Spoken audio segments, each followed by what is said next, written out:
ابھی آپ دیکھ رہے ہیں کہ ہمارے بالکل قریب ایران کا ایک کانفلکٹ چل رہا ہے اسرائیل کے ساتھ. How do you think that would impact CPEC and economy of Pakistan? دیکھیں، اگر کسی بھی ریجن میں وار لگتی ہے، خاص طور پہ سمندر کی میں آپ سے بات کرتا ہوں، وہ پورے کا پورا جو ریجن ہوتا ہے سمندر میں، وہ ایریا تو اس کو وار زون ڈکلیئر کر دیا جاتا ہے. سب سے بڑا فیکٹر جو میں نے پہلے آپ کو بتایا کہ جو فریٹ چارجز ہیں وہ ڈبل ہو جاتے ہیں، سم ٹائم ٹرپل یا اس سے بھی زیادہ ہو جاتے ہیں، and some time people refuse کہ ہم نے وار زون میں آپریٹ ہی نہیں کرنا. تو اگر یہ ہو جاتی ہے، میں نے آپ کو بتایا کہ اس ایریا سے، اسٹریٹ آف ہارمز سے یا انڈین اوشن سے یا ساؤتھ آف پاکستان کا جو کوسٹ ہے، اس سے 72% آف دی ورلڈ آئل گزرتا ہے یہاں سے، اور تقریباً 90% جو ٹریڈ ہے ورلڈ کی وہ بھی اس علاقے سے گزرتی ہے. میجر 3-4 چوک پوائنٹس ہیں اس علاقے میں. تو اس پورے علاقے میں اس کو وار زون نہیں ڈکلیئر ہونا چاہیے، یہاں پہ چیزیں اس طرح نہیں چاہیے. اگر اسرائیل اور ایران کی وار ہوتی ہے تو تمام کنٹریز کی تجارت اور جو انرجی ہے یہ افیکٹ ہوگی. دیٹ از دی ریزن کہ اس کو ریزالو کروانے کی کوشش کی جاتی ہے. دونوں کو کہا جاتا ہے کہ ریسٹرین کریں، دونوں کو کہا جاتا ہے کہ اس میں نہ پڑیں. اور بہت ساری بیک ڈور چینلز پہ نیگوسیشنز بھی ہو رہی ہیں. انٹرنیشنل کمیونٹی بھی بڑی ایکٹیو ہے اس کو جنگ کو رکوانے کے لیے. ڈپلومیٹک ایفرٹس بھی ہو رہی ہیں، اور سی بی ایمز جو ہوتے ہیں اس کی بھی وہاں پہ بات چیت چل رہی ہے. تو میرا خیال ہے کہ یہ کنفلکٹ نہیں بڑھے گا، اس کو روک لیا جائے گا. اگر ہم اس کی دوسری سائڈ پہ دیکھیں تو ہم دیکھتے ہیں کہ انڈیا اور یو ایس کا نیکسز ہو رہا ہے، مطلب وہ دونوں کولیبوریشنس کر کے انڈیا کو زیادہ اسٹرانگ کریں اس ریجن میں. اب اس کا امپیکٹ پاکستان کی اکانومی اسپیشلی سی پیک پہ کیا ہوگا؟ نہیں، دیکھیں، اگر تو کسی کا یہ خیال ہے کہ امریکن اور انڈین نیکسس سے چائنا کے اوپر افیکٹ پڑے گا یا سی پیک کے اوپر افیکٹ پڑے گا، میرا نہیں خیال. بیکاز چائنا ہمیشہ وار کو اوائڈ کرتے ہیں اور وہ ٹریڈ پہ فوکس کرتے ہیں.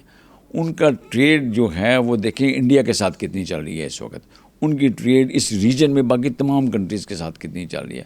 If every one is involve with China as far as the trait is concern, تو سب کے اسٹیکس بڑے ہائی ہیں. تو اس کو کوئی بھی افیکٹ نہیں کرے گا، نہ یہ چائنا کے ساتھ لڑیں گے اور نہ چائنا کسی اور کنٹری کے ساتھ لڑے گا. بیکاز چائنا کا بھی فوکس ہے کہ اپنے آپ کو اکنامکلی اسٹرانگ کیا جائے، اور ان کو وہ گر پتہ چل گیا، ان کو راز پتہ چل گیا کہ اگر آپ نے اپنے آپ کو اکنامکلی اسٹرانگ کر لیا، سب لوگ آپ کا پھر لک آفٹر کریں گے. تو اس کی انگیجمنٹ جو ہے وہ انڈیا کے ساتھ بھی، وہ گلف کنٹریز کے ساتھ بھی، ایون افریقن کنٹریز کے ساتھ بھی، اور ایشین کنٹریز کے ساتھ بھی، اور خاص طور پہ ان کا فوکس ساؤتھ ایشیا ہے، سینٹرل ایشین کنٹریز کے ساتھ بھی. تمام کو انہوں نے اکنامکلی انگیج کیا ہوا ہے. تو چونکہ انہوں نے اکنامکلی انگیج کیا ہوا، سب کے اسٹیکس وہاں پہ ہیں ان کے ساتھ انوالو، تو میرا نہیں خیال کہ نیئر فیوچر میں چائنا کے اگینسٹ کچھ ہونے والا ہے یا کوئی جنگ لڑیں گے یہاں. گولڈمین سیٹس کی ایک رپورٹ آئی تھی 2022 میں، اس میں وہ کہہ رہے تھے کہ پاکستان 2027 تک دنیا کی 6th لارجسٹ اکانومی بن جائے گا. Do you see that happening? کیا آپ کو ایسا ہوتا ہوا نظر آ رہا ہے؟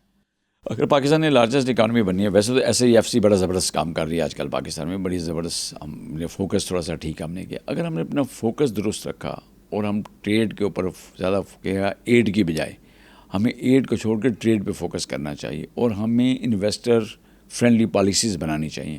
اگر ہم اس میں کامیاب ہو گئے، یس وی ول اچیو دی ٹارگیٹ. اور ہمیں کنفلکٹس کو اوائڈ کرنا چاہیے.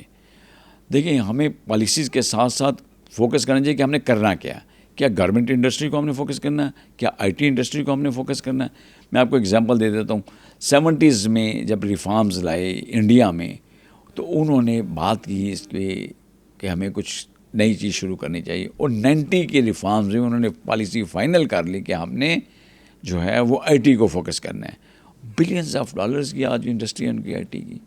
اگر آپ بنگلہ دیش کی بات کرتے ہیں تو انہوں نے بالکل فوکس کیا کہ ہم نے اپنی گارمنٹ انڈسٹری پہ فوکس کرنا ہے، اور پوری دنیا کو گارمنٹ، سلک، جوٹ اور گارمنٹ انڈسٹری آج ٹاپ پہ ہیں ان کی.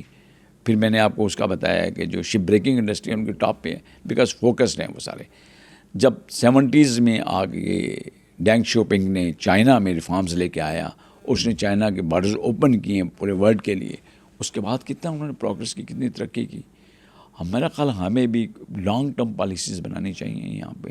اب ہمیں بات 2050 کی پالیسیز کی بات کرنی چاہیے. ابھی ہم 2025 یا 2030 کے اوپر فوکس نہیں کرنا چاہیے. 2050 کی پالیسیز بنانی چاہیے، لانگ ٹرم پالیسیز بنائیں، اور ہم جو انویسٹرز فرینڈلی پالیسیز بنائیں. پھر ہم کسی ایک چیز پہ فوکس کریں. I T number 1، textile number 2، agriculture number 3، blue economy number 4. اس کا کیا بنائیں، اور پھر ہر ایک کی ایسی پالیسیز بنائیں کہ جو کامیاب ہوں گے. ابو آل، جب تک ہماری جان IMF کے سے نہیں چھوٹے گی ہم کامیاب نہیں ہو سکتے.